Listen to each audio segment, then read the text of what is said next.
Hello అండి, welcome to our channel. ఆకుకూరలంటే ఇష్టం లేని వారికి ఒక్కసారి పాలకూరతో ఈ ఉల్లికారం కర్రీ చేసి పెట్టండి, కన్ఫామ్గా ఇష్టపడే తీరుతారు. పాలకూర ఉల్లికారం రెసిపీని అందరూ ఇష్టపడతారు. ప్రాసెస్ కూడా చాలా ఈజీగా ఉంటుంది. ఫస్ట్ ఒక 2 ఉల్లిగడ్డలని పీసెస్గా కట్ చేసుకొని మిక్సీ గిన్నెలో వేసుకోవాలి. అలానే 4 వెల్లుల్లి, 3 టేబుల్ స్పూన్ల కారం, 1 టేబుల్ స్పూన్ ఉప్పు, చిటికెడు పసుపు వేసి మిక్సీ పట్టుకోవాలి. ఇదిగో నేను చూపిస్తున్నాను కదా, ఇలా మిక్సీ పట్టుకోవాలి. ప్యాన్ పెట్టి ఆయిల్ వేసి జీలకర్ర వేసుకోవాలి. జీలకర్ర కొంచెం ఫ్రై అయిన తర్వాత మనం ముందుగానే మిక్సీ పట్టి ఉంచుకున్న ఉల్లికారం ఆయిల్లో వేసుకుని ఒక 2 నిమిషాల పాటు గరిటెతో తిప్పుకుంటూ ఫ్రై చేసుకోవాలి.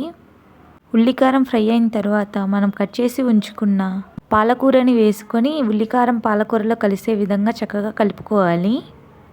ఇలానే ఒక 10 నిమిషాల పాటు సిమ్లో ఉంచుకొని ఫ్రై చేసుకుంటే మన కర్రీ రెడీ అయిపోతుంది. మనం ముందు చాలా పాలకూర తీసుకున్నప్పటికీ కర్రీ మొత్తం రెడీ అయ్యేసరికి ఇలా కొంచెమే అవుతుంది. 10 నిమిషాల తర్వాత కర్రీ ఇలా అయిపోయింది.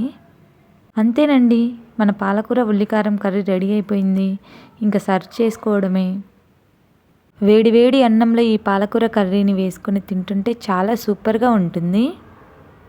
కర్రీ చూడడానికి చాలా టెంప్టింగ్గా ఉంది కదా. మీరు కూడా ట్రై చేసి ఎలా వచ్చిందో కామెంట్ చేయండి. Thank you for watching.